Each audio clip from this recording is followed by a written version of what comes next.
Hello दोस्तों, आज हम लोग पढ़ेंगे ऑप्टिक्स का सेकंड क्लास यानी कि दूसरा पार्ट। ठीक है, तो सेकंड पार्ट में क्या पढ़ेंगे हम लोग पढ़ रहे हैं क्या पहले से हम लोग प्रकाश का परावर्तन पढ़ रहे हैं। परावर्तन में हम लोग पढ़े थे नियमित परावर्तन और अनियमित परावर्तन।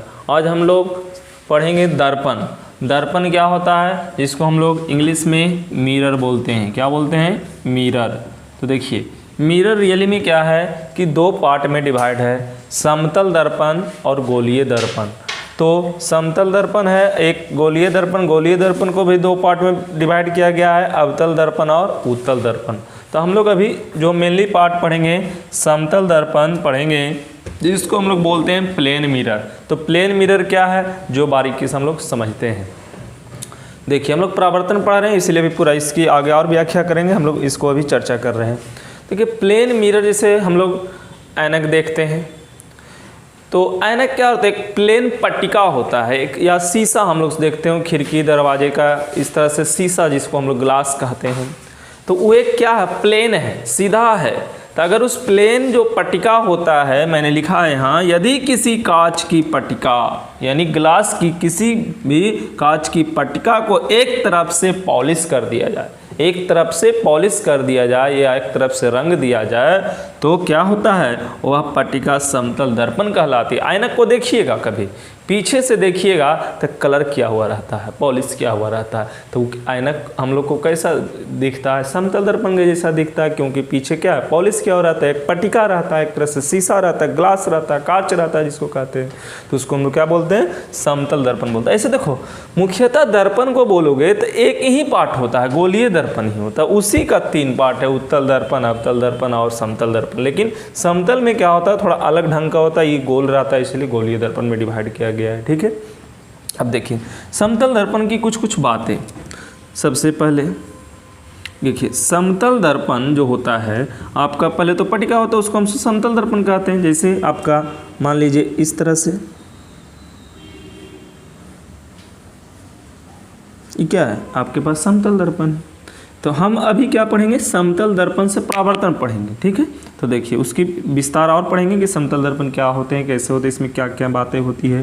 लेकिन अभी हम लोग इतना ही पढ़ेंगे और इसके आगे विस्तार पढ़ेंगे। ये समतल दर्पण इस तरह से भी आप बना सकते हैं। ये क्या है, समतल दर्पण, जैसे आपकी इच्छा, आपके अनुभव पर निर्भर करता है। चलिए, तो ये हो गया समतल दर्पण। आगे पढ़ेंगे हम लोग समतल दर्पण से परावर्तन।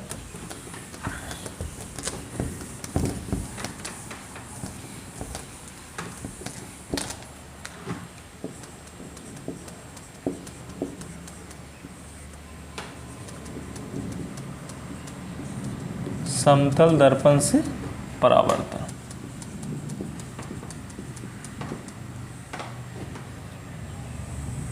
देखिए पढ़े होंगे, 10th क्लास की चीज़ें हैं ये सारे। देखिए मान लीजिए कि क्या है, ये समतल दर्पण है आपके पास।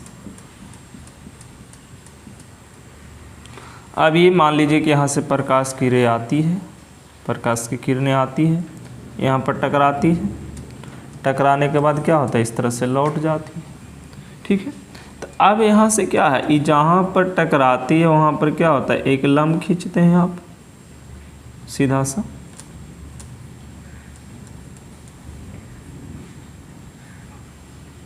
ठीक है। तो ये जो परपेंडिकुलर खींचते हैं तो ये क्या होता है, कुछ कोण बनाता है। तो ये जो लंब है ये क्या है, नॉर्मल है। ठीक है, तो इस लंब के साथ कुछ कोण बनाता है, उसको क्या बोलते हैं, आपतन कोण बोलते हैं, एंगल ऑफ इंसिडेंस बोलते हैं। ये कोण क्या होता है आपका, एंगल ऑफ रिफ्लेक्शन होता है। यानी इसको हम लोग कहते क्या है, तो इसको हम लोग बोलते हैं आपतित किरण। आपतित किरण, ऐसे अच्छा नहीं लगेगा, हम थोड़ा सा नाम दे देते हैं। ये मान लीजिए ए हुआ, ये आपके पास ओ हुआ, ये क्या हुआ, बी हुआ, ये क्या है मान लीजिए पी, और ये क्या है क्यू, ये क्या है मान लीजिए एन। ठीक है, तो सबकी अपना अपना, देखिए ये क्या है पी क्यू, तो यहाँ से लिख सकते हैं पी क्यू समतल दर्पण है, समतल दर्पण है। देखिए ए ओ क्या है, ए ओ क्या है, आपतित किरण है, आपतित किरण है, ठीक है। OB क्या है? OB क्या है? परावर्तित किरण है, परावर्तित किरण है। ON क्या है? लंब है, या इसको अभिलंब भी बोलते हैं, अभिलंब है, ठीक है।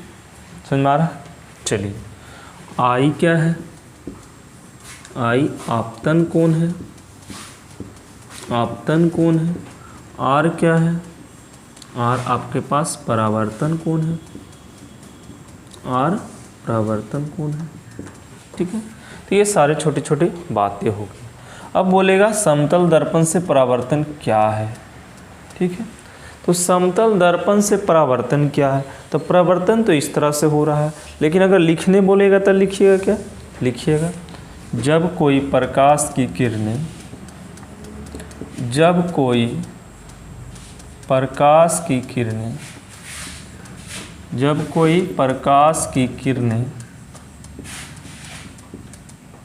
देखिए तो इस तरह से अभी यहाँ पर क्या है? जब कोई प्रकाश की किरणें कोई समतल दर्पण से क्या होगा? जब कोई प्रकाश की किरणें कोई समतल दर्पण से, कोई समतल दर्पण से,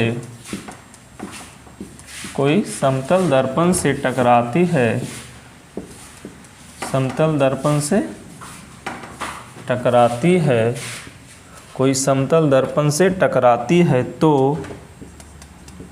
टकराने के बाद, टकराने के बाद, टकराती है तो टकराने के बाद उसी दिशा में, टकराने के बाद उसी माध्यम में, उसी माध्यम में लौट जाती है, उसी माध्यम में लौट जाती है, ठीक है। टकराती है तो टकराने के बाद उसी माध्यम में लौट जाती है। इस घटना को क्या बोलेंगे? समतल दर्पण से परावर्तन कहते हैं। इस घटना को, इस घटना को समतल दर्पण से परावर्तन कहते हैं, ठीक है। ये हो गया आपका डेफिनीशन। इस तरह से आपका फिगर हो गया। आप 10th क्लास में भी ये बातें पढ़े होंगे, कोई बड़ी बात नहीं है, ठीक है। इसको नोट कर लीजिए और इसके आगे हम लोग पढ़ेंगे और कुछ। देखिए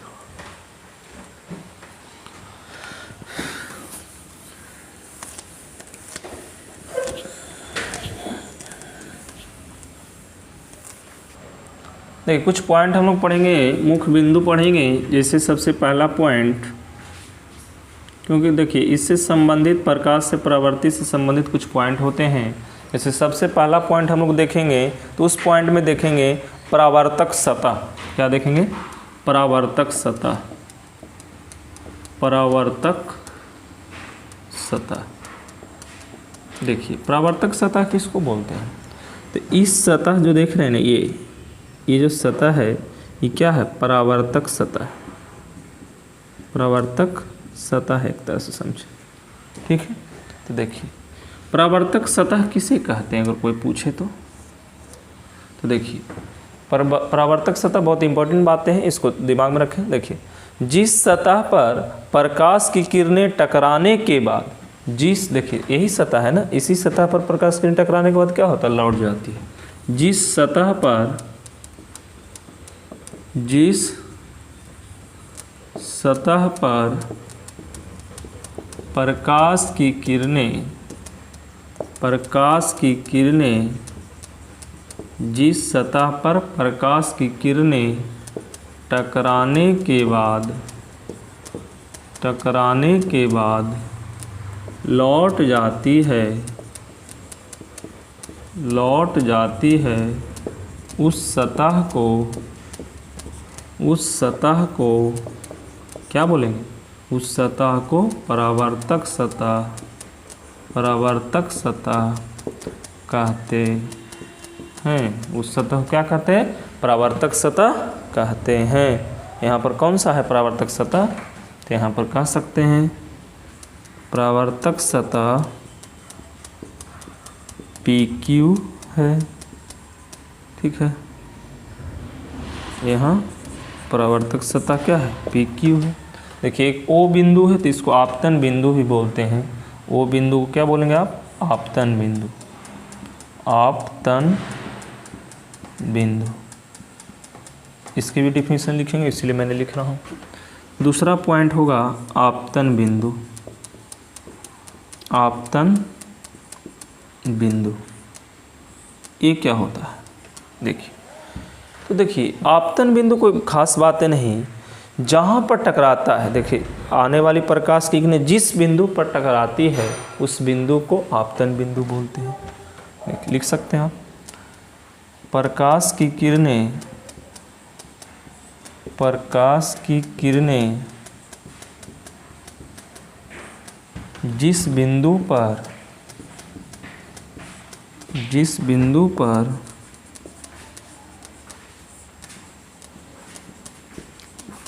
टकराती है, प्रकाश की किरणें जिस बिंदु पर टकराती है उस बिंदु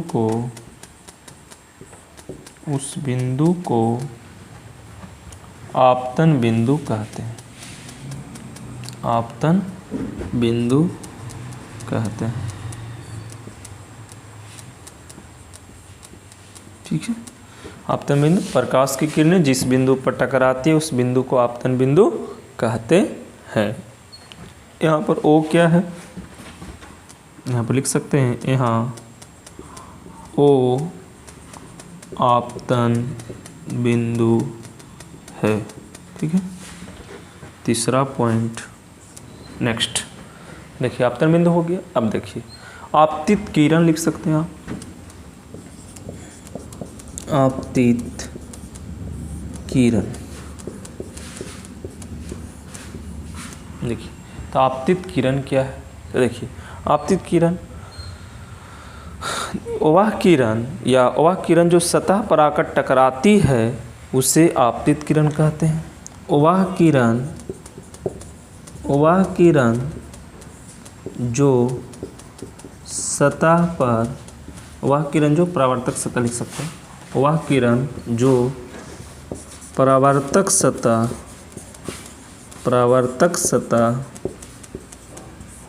पर आकर टकराती है,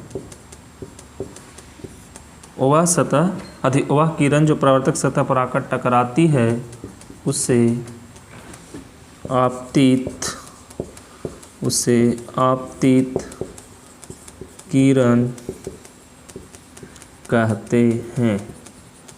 यहाँ पर कौन है आपतित किरण, यहाँ AO आपतित किरण है, आपतित किरण है, ठीक है। तो ये आपकी डिफिनीशन 3, 4, 5 हो गए। और भी हम लोग देते हैं, इसको नोट कर लीजिए। 10th में पढ़े हैं लेकिन एक बार आपको नोट्स बनाने के लिए नोट कर लीजिए। चलिए आपतित किरण हो गया। अब हम लोग देखेंगे परावर्तित किरण।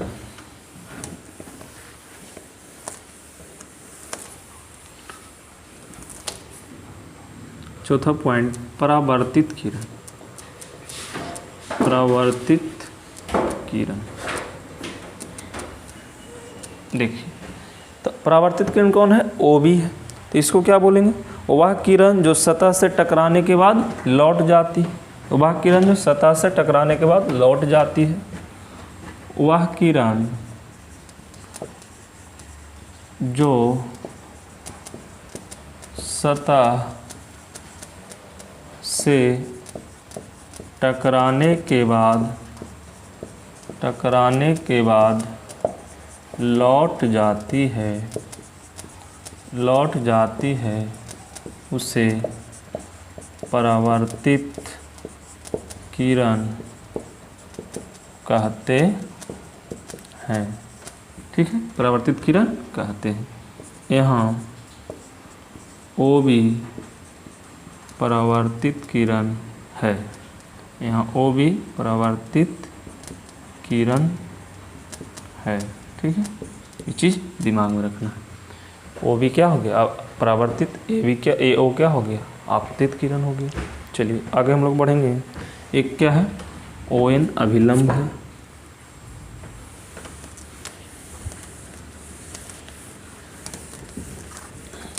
देखिए 5वां पॉइंट अभिलंब।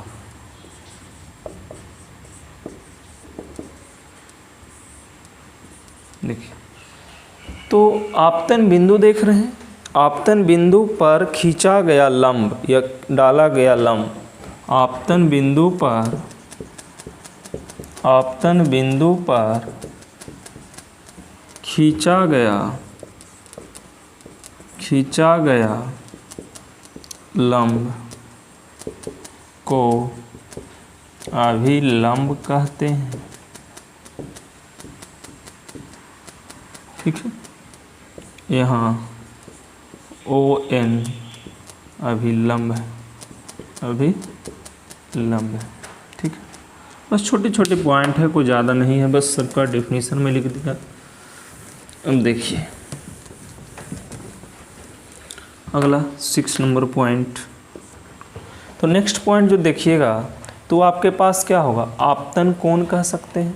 तो आपतन कोण किसे कहते हैं वो तो जान ही रहे हैं। देखिए आपतन कोण आई है, आपतन कोण,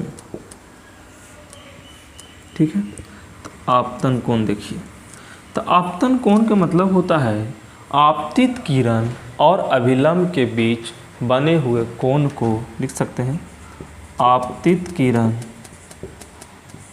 आपतित किरण और अभिलंब, अभिलंब के बीच, आपतित किरण और अभिलंब के बीच बने हुए कोण,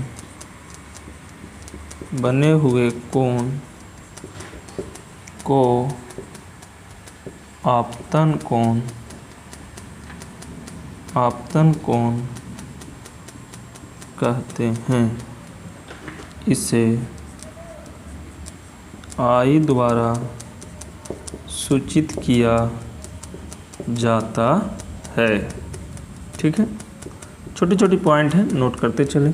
उसी तरह नेक्स्ट पॉइंट क्या होगा, आपतन की जगह परावर्तन कोण, परावर्तन कोण। देखिए तब परावर्तन कोण आर होगा, तो क्या परावर्तित किरण और अभिलंब के बीच बने हुए कोण को, परावर्तित किरण, परावर्तित किरण और अभिलंब के बीच, के बीच बने हुए कोण, बने हुए कोण को परावर्तन कोण, परावर्तित किरण और अभिलंब के बीच बने हुए कोण को परावर्तन कोण कहते हैं, परावर्तन कोण कहते हैं। इसे आर द्वारा सूचित किया जाता है, सूचित किया जाता है।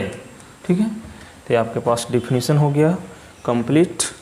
अब देखिए, चलिए ये हो गया समतल के लिए विस्तार, और भी कुछ बिंदु समतल से होते हैं उसको भी हम लोग देखेंगे। इतना पहले नोट कीजिए।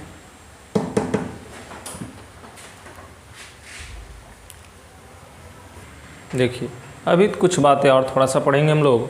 प्रकाश के परावर्तन का नियम, जो 10th क्लास में आप पढ़ चुके हैं सारे, अभी 10th वाला ही चल रहे हैं, बेसिक बातें चल रहे हैं। तो क्या होते हैं प्रकाश के ऐसे परावर्तन के 2 नियम होते हैं। एक पहला नियम जो होते हैं वो होते हैं क्या, आपतित किरण, परावर्तित किरण और आपतन बिंदु पर डाला गया अभिलंब, तीनों एक ही तल में होते हैं, एक ही पॉइंट पर होते हैं। देखिए तो यही लिखा गया, आपतित किरण, परावर्तित किरण तथा आपतन बिंदु पर डाला गया अभिलंब तीनों एक ही समतल में होते हैं या एक ही तल में होते हैं। ये हो गया पहला नियम। दूसरा नियम, आपतन कोण, आपतन कोण मतलब ये आई और ये परावर्तन कोण, आपतन कोण और परावर्तन कोण बराबर होते हैं, यानी आपतन कोण का मान परावर्तन कोण के बराबर होता है। आपतन कोण का मान परावर्तन कोण के मान के बराबर होता है, अतः कोण I इक्वल टू कोण R। तो ये क्या कहलाता है आपका क्या चीज, परावर्तन का नियम। तो परावर्तन के दो नियम होते हैं, ये जो कि इम्पोर्टेंट है, इसको नोट कीजिए।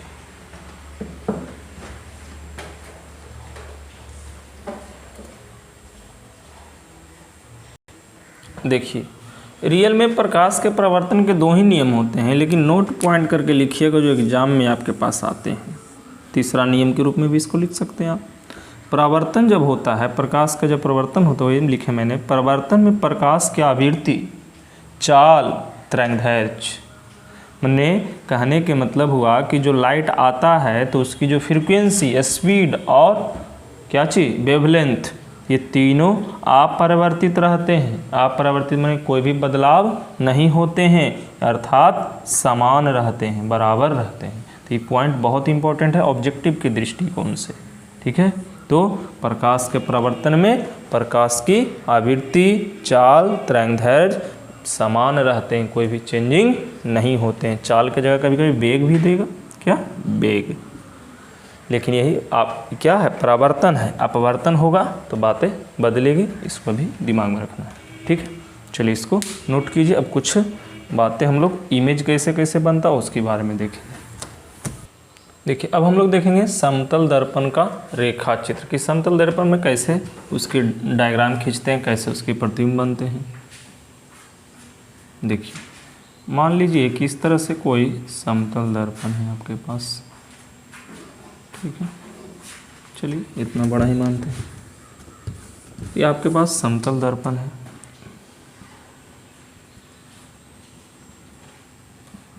देखिए अगर यहाँ पर कोई मान लीजिए कि इंसान है,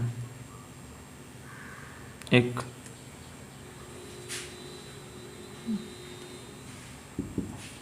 जो भी इस तरह से, इसकी हाइट h है, ठीक है, या h1 है। अब देखिए इसकी यहाँ से वस्तु की दूरी जो है u है। देखिए समतल दर्पण में क्या होता है कि जितना इस तरह से समतल, इसका इमेज इधर बनेगा, इसका इमेज इस तरह से,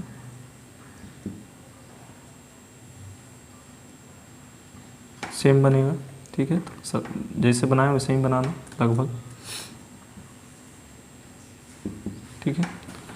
अब देखिए इस तरह से इमेज बनेगा, ये इसकी भी, देखिए दिमाग में कुछ कुछ बातें रखना है।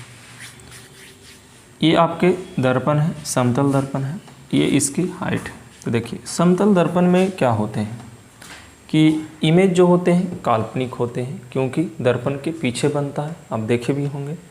देखिए इसके मेन देखिए डायग्राम देखिए, जैसे इसके विस्तार से और हम देखते हैं तो समझ में थोड़ा ज़्यादा आएंगे। जैसे देखिए मान लीजिए कि समतल दर्पण है, अब इस पॉइंट की हमको इमेज बनाना है, मान लीजिए इस बिंदु की, तो इस बिंदु की इमेज बनाना है। तो देखिए क्या करते हैं हम लोग, इससे दो किरण खींचिए, दो रे खींचिए, कहीं भी खींचिए यहाँ से।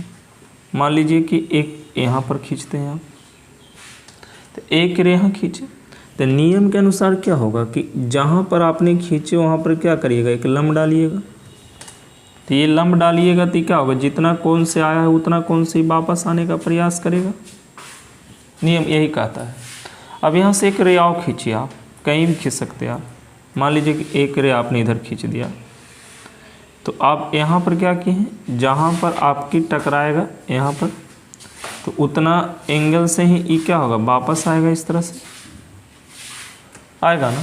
तो देखिए ये तो वापस आ जाएगा किरण, क्योंकि परावर्तित हो जाएगा, क्योंकि यहाँ पर प्रकाश का प्रवर्तन हो चुका है। लेकिन अगर इसी को थोड़ा सा आप गौर कीजिएगा, इस लाइन को पीछे बढ़ाइए, सीधे पीछे बढ़ाइए, ठीक है, इस लाइन को पीछे बढ़ाइए,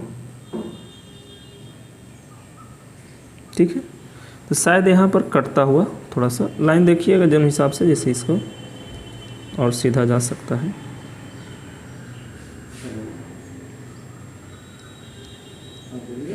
यहाँ पर आपका क्या होगा, कटता हुआ मालूम पड़ेगा। तो ई वस्तु का जो इमेज हुआ,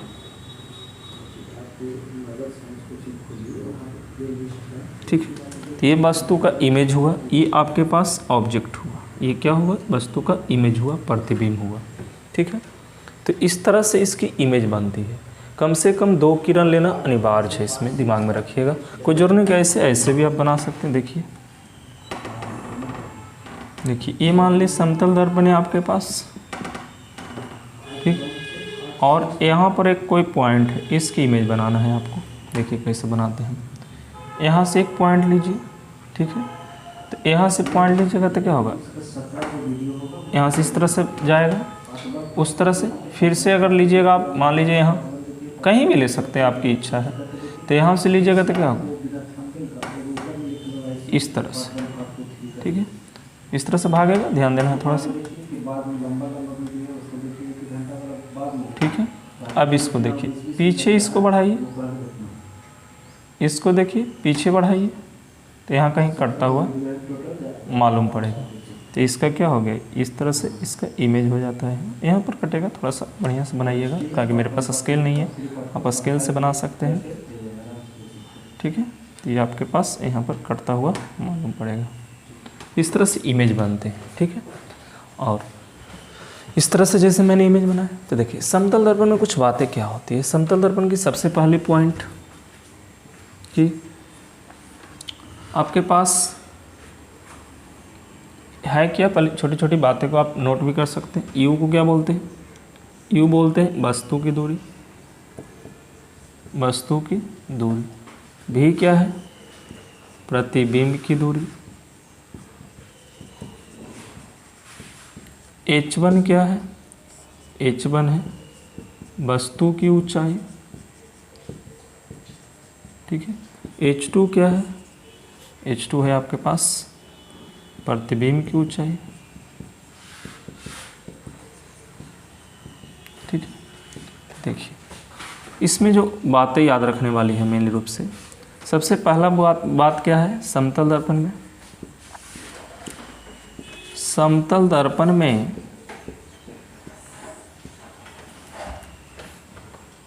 U बराबर भी होता है। U बराबर भी कहने का मतलब वस्तु दूरी इक्वल टू प्रतिबिंब की दूरी। लिख देते हैं हम, वस्तु दूरी या वस्तु की दूरी इक्वल टू प्रतिबिंब की दूरी।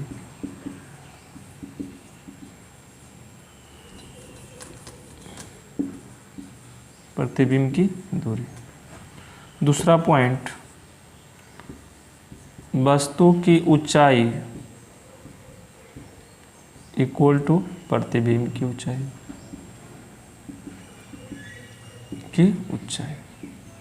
यानी इसको शॉर्ट में बोले तो U इक्वल टू भी, इसको H1 इक्वल टू H2, इसको हाइट H2 मान लीजिए, तो H1 इक्वल टू क्या हो गया, H2। और भी सारे बिंदु, बहुत सारे पॉइंट। देखिए इसमें तीसरे बात है, हमेशा या समतल दर्पण में हमेशा प्रतिबिंब काल्पनिक होता है, काल्पनिक, जिसको आभासी बोलते हैं, आभासी। अब क्या आभासी क्यों होगा, क्योंकि देखिए दर्पण के पीछे जो प्रतिबिंब बनेगा, जैसे दर्पण था, दर्पण के पीछे जो प्रतिबिंब बनेगा उसको हम लोग आभासी प्रतिबिंब बोलेंगे। दर्पण के सामने जो प्रतिबिंब बनेगा उसको हम लोग क्या बोलेंगे, वास्तविक प्रतिबिंब बोलेंगे। तो समतल दर्पण में हमेशा प्रतिबिंब काल्पनिक और आभासी होता है, ठीक है। 3 पॉइंट हुआ। चौथा पॉइंट देखिए, 3 पॉइंट पहले इसको नोट कीजिए। चौथा पॉइंट देखिए, जैसे कि क्या होता है कि जैसे अगर आपके पास ये दर्पण है, तो देखिए अगर यहाँ पर A लिखिएगा इस तरह से, तो ये भी A लिखेगा इस तरह से, इस तरह से ए लिखिएगा तो इस तरह से ए लिखेंगे, लेकिन अगर इस तरह से आप बी है इस तरह से, तो इसकी प्रतिबिंब जो होगा आपका बी इस तरह से बनता है। देखे होंगे कि आप ऐनक में देखते हैं तो आपके पास जो इस तरह से दाहिना हाथ नज़र आता है, प्रतिबिंब में आपको बायां हाथ नज़र आता है। ठीक है, तो इसको हम लोग बोलते हैं, उल्टा नहीं बोलते हैं, इसको दूसरे भाषा में हम लोग बोलते हैं लेटरल या पार्श्व परिवर्तन बोलते हैं। ठीक है, यानी कह सकते हैं हम लोग कि वस्तु तथा उसके प्रतिबिंब में, वस्तु तथा उसके प्रतिबिंब में पार्श्व परावर्तन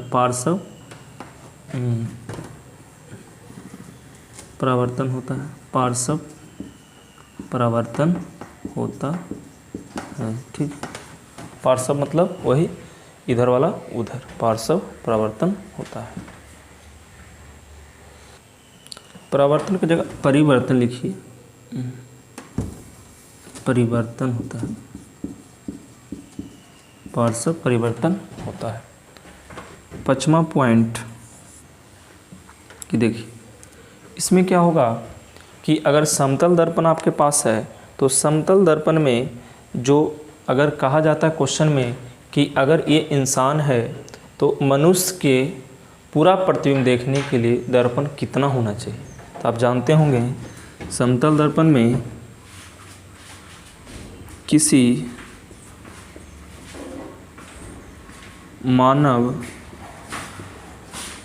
की पूरा प्रतिबिंब, किसी मानव की पूरा प्रतिबिंब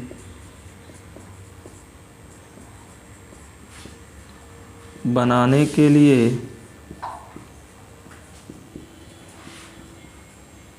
किसी मानव की पूरा प्रतिबिंब बनाने के लिए दर्पण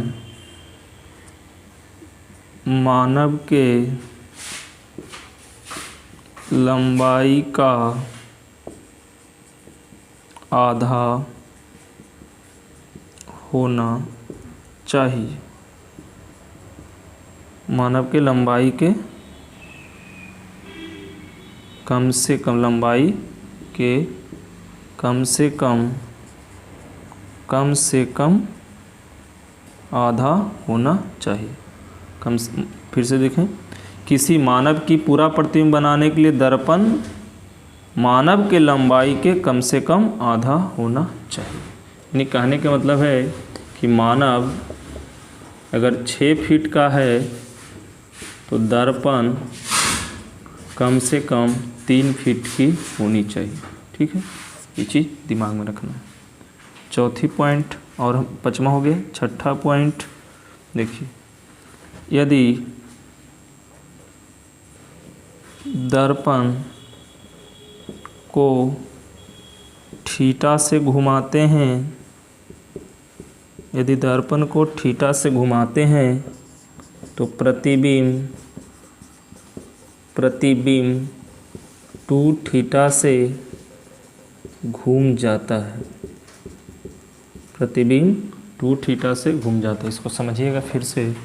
देखिए, जैसे मान लीजिए कि ये दर्पण है आपके पास, ठीक है, इस तरह से मैं एक एक्सिस के रूप में मान लेता हूँ। अब यहाँ पर मान लीजिए कोई वस्तु है तो इसकी इमेज शायद यहाँ होगा, लेकिन अब इस दर्पण को आप इस तरह से घुमा देते हैं। ठीक है, देखिए ध्यान दीजिए, ये आपका एंगल कितना है, थीटा है।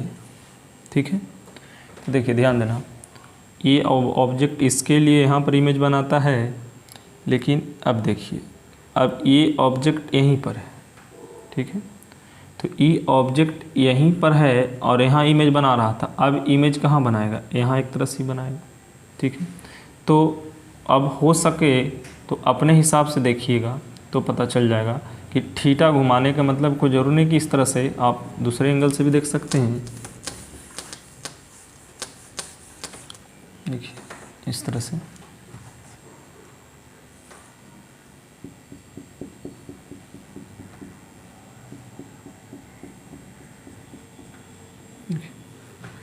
मान लीजिए कि आपके पास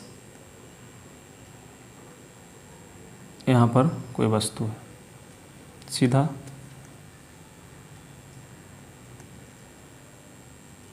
इस तरह से ये इसकी इमेज कहाँ बनेगा, यहाँ पर बनेगा। इसको इसके कारण इमेज यहाँ बनेगा। अब ई क्या हुआ, रोटेट होके हुआ हो गया, तो ई वाला मिरर ख़त्म हो गया। तो इसकी इमेज देखिए ध्यान से, बीचों बीच से इसको कर देते हैं, थोड़ा अच्छा लगेगा ऐसे। तो इसको मान लीजिए 45 डिग्री आपने घुमा दिया, तो अभी इमेज यहाँ था। अब देखिए इसकी इमेज अब कहाँ बनेगा, यहाँ से यहाँ इस तरह से बनेगा। इसकी इमेज कहाँ बनेगा, यहाँ पर बनेगा।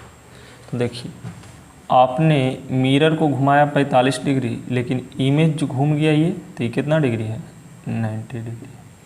तो इसीलिए मैंने बोला यदि दर्पण को थीटा से घुमाते हैं तो प्रतिबिंब 2 थीटा से घूम जाता है। अगर 30 डिग्री घुमाइएगा तो 60 डिग्री घूम जाता है।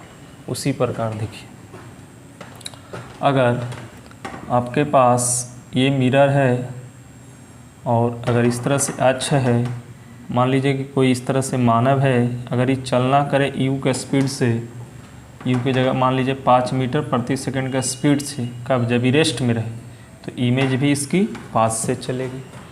यानी कहने का मतलब है कि आपके पास नेक्स्ट जो पॉइंट हम लिख रहे हैं, आप लिखते चलिएगा।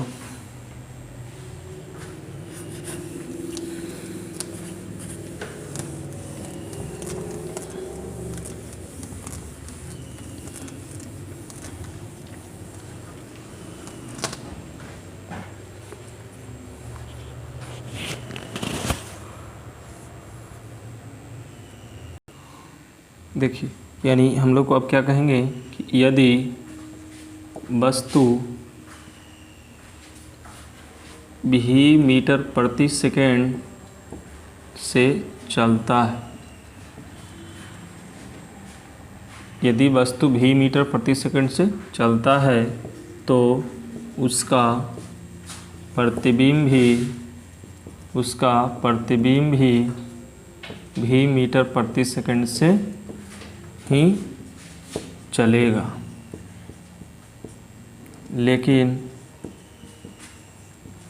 लेकिन दर्पण की स्थिति नहीं बदलनी चाहिए। ठीक है, यानी दर्पण जहाँ वहीं रहना चाहिए। अगर दर्पण यहाँ पर रेस्ट में है और अगर ये पास से जाता है तो पास से भी इमेज आएगा। ठीक है, अब देखिए अगला पॉइंट, 8वां पॉइंट, यदि वस्तु विराम में रहे, यदि वस्तु ही स्थिर रहे, और दर्पण भी मीटर प्रति सेकंड से आगे आवे, भी मीटर प्रति सेकंड से चले, तो उसका प्रतिबिंब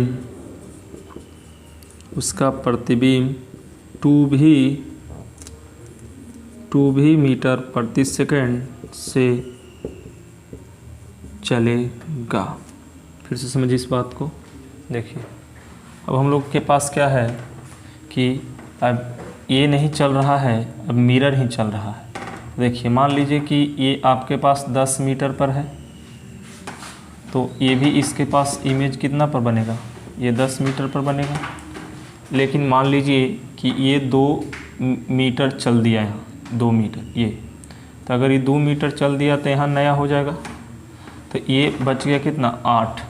तो ये 8 पर हुआ, तो इसको 8 पर इधर चाहिए, तो 2 हो गया, तो ये 6 पर चाहिए इसको, तो ये कितना बच जाएगा, 6, ये कितना हो गया 8 और 8 16, तो कितना बचेगा 4। देखिए तो यानी अब ये वाला इमेज कहाँ बनेगा, यहाँ बन जाएगा। तो यानी कहने का मतलब ये 2 मीटर चलता है तो ये 4 मीटर चलता है। तो वही कहे हमने कि यदि वस्तु स्थिर रहे, यानी ऑब्जेक्ट को चेंज नहीं रहना है, यदि वस्तु स्थिर रहे और दर्पण भी मीटर प्रति सेकंड से चले तो उसका प्रतिबिंब 2 भी मीटर प्रति सेकंड से चलेगा। ठीक है, बहुत इंपॉर्टेंट बातें हैं। आगे 1-2 पॉइंट और देखिए।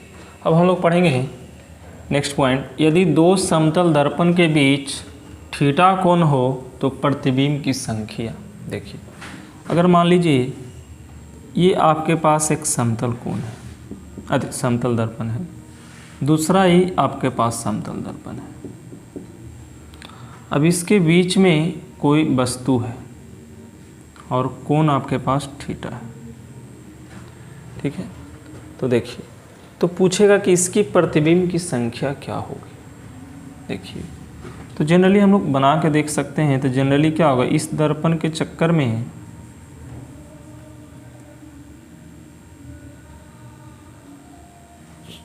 एक इमेज तो यहाँ बनना चाहिए और इस दर्पण के लिए सीधा लाइन खींचिएगा, एक यहाँ बनना चाहिए। लेकिन ऐसा तो होता है, लेकिन आपका देखिए थोड़ा इमेज कीजिएगा तो इस दर्पण का भी इस दर्पण के लिए प्रतिबिंब बन जाता है, तो दर्पण भी इधर दिखना शुरू कर देता है। उस तरह से फिर से ही दर्पण ही इसके लिए दिखना शुरू कर देता है। जैसे आप देखे होंगे कभी सैलून में गए होंगे, तो सैलून या ब्यूटी पार्लर जो भी रहते हैं या घरेलू में भी, अगर 2 ऐनक इस तरह से समतल लगे हुए रहते हैं, देखते होंगे 2 दीवार में इस तरह से फिट किया हुआ रहता है। तो 2 दीवार मान लीजिए, एक यहाँ पर है एक पीछे है, अगर हम यहाँ पर खड़ी है तो मेरा प्रतिबिंब एक तो पीछे बनता है, एक उस दर्पण में आगे बनता है।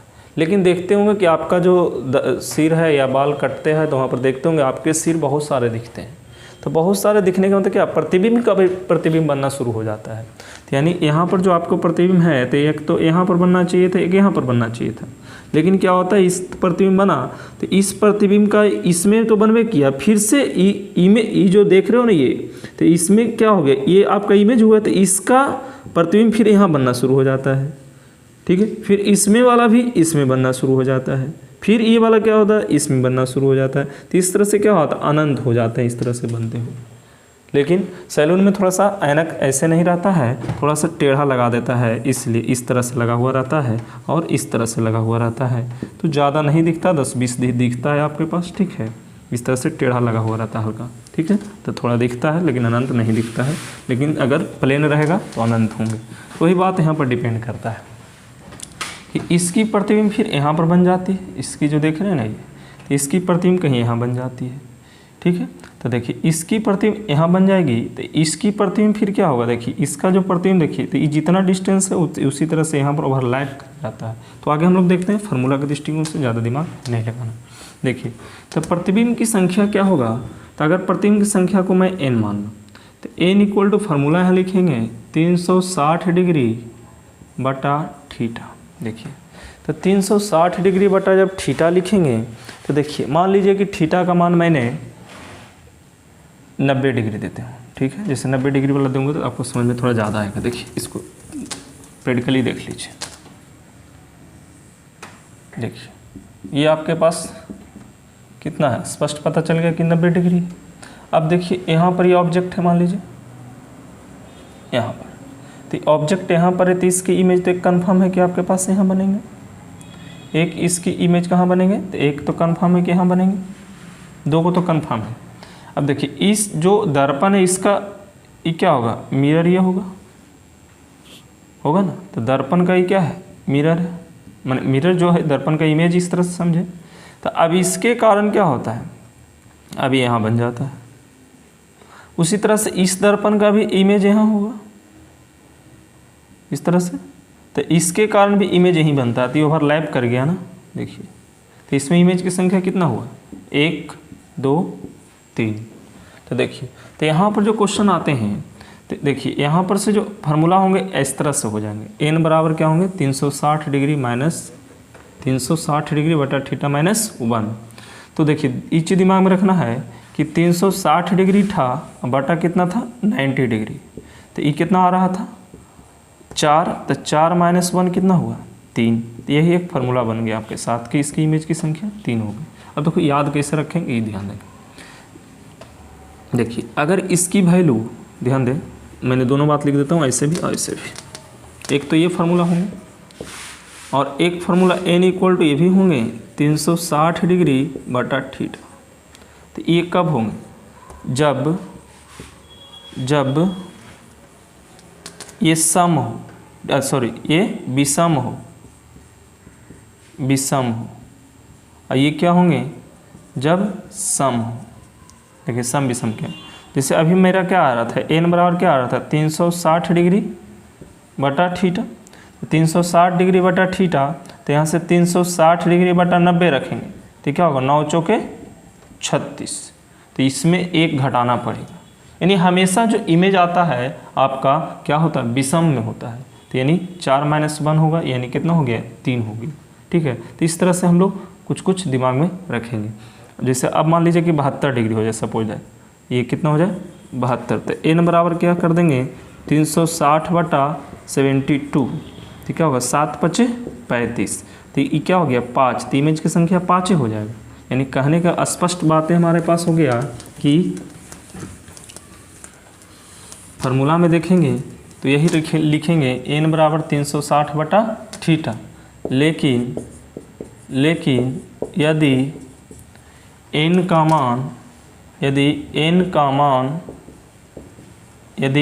का मान सम आए तो उसमें से एक घटा देंगे। ठीक है, ये चीज़ दिमाग में रखना है। और विषम आए तो वही रहेगा, ये चीज़ दिमाग में रखना है कि यदि दो दर्पण के बीच का कोण क्या हो गया थीटा हो गया तो प्रतिबिंब की संख्या इतना होगा। लेकिन यदि n का मान सम आए तो उसमें से एक घटा देंगे और विषम आए तो वही रहेगा। ठीक है, इस पॉइंट को नोट कर लीजिए।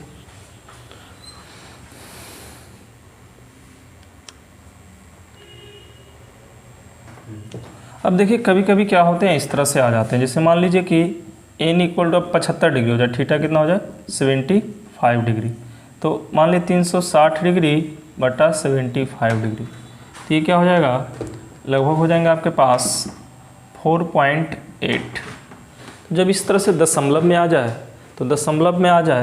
तो इसमें भी आप ये 5 के करीब है तो एक घटा दें, तो जब एक घटा देंगे तो इसमें कितना हो जाएंगे 3.8 हो जाएंगे। तो जब 3.8 हो जाएगा तो इसके करीब देख लेना कि कौन संख्या है, तो 3.8 के करीब क्या होगा 4 होगा। ठीक है, तो इसकी इमेज की संख्या क्या होगा 4 होगा। ठीक है, फिर से समझें, दिमाग में यही रखना जब दशमलव में आ जाए तो आप एक घटा लेंगे। सिंपल भाषा, दशमलव में आ जाए, जैसे दशमलव में 4.8 आ गया, कुछ भी आ जाए, जैसे मान लीजिए कि आ गया मेरे पास 4.2 आ जाता, तो 4.2 आ जाता, ध्यान देने, तो इसको में से एक घटा लेते, तो एक घटाते तो कितना आता 3.2 आता। तो इसके नज़दीक संख्या कौन है 3.2 के जगह 3 है या 4 है, तो 3 है आपके पास, तो इसके आंसर क्या हो जाएंगे 3 हो जाएंगे। बस यही दिमाग में, जब दशमलव में आ जाए तो एक घटा लेंगे और उसके नज़दीक वास्तविक संख्या जिसका आगे देखिए प्रतिबिंब बनेगा तो आधा नहीं ना, मैंने उसको 3.8 नहीं बोल सकते, 4.4 बोलेंगे या तो फिर उसको फिर 3 बोलेंगे अपने हिसाब से। तो ये 3.8 है, तब जैसे देखिए 3.5 रहता इस तरह से केस में, तो 3.5 रहता तो 5 है तो 3 की ओर भागेगा, जहाँ 6 हो जाता 7 हो जाता तो क्या होता 4 की ओर भागेगा। ये चीज़ दिमाग में रखना, लेकिन वैसा क्वेश्चन बोर्ड में आपके पास एग्जाम में नहीं आते हैं, कभी कदार आ जाते हैं, तो उसको दिमाग में रखना। ठीक है, तो ये हो गया आपकी समतल दर्पण की पूरी कहानी। आगे हम लोग पढ़ेंगे नेक्स्ट क्लास में गोलीय दर्पण। नेक्स्ट क्लास में क्या पढ़ेंगे गोलीय दर्पण। आज के लिए इतना ही। अच्छा लगा तो नीचे लाइक कर दीजिए, कमेंट कर दीजिए कुछ बातें, और दूसरे को शेयर भी कर दीजिए, और नहीं अगर चैनल सब्सक्राइब किए तो सब्सक्राइब कर लीजिए। Thank you.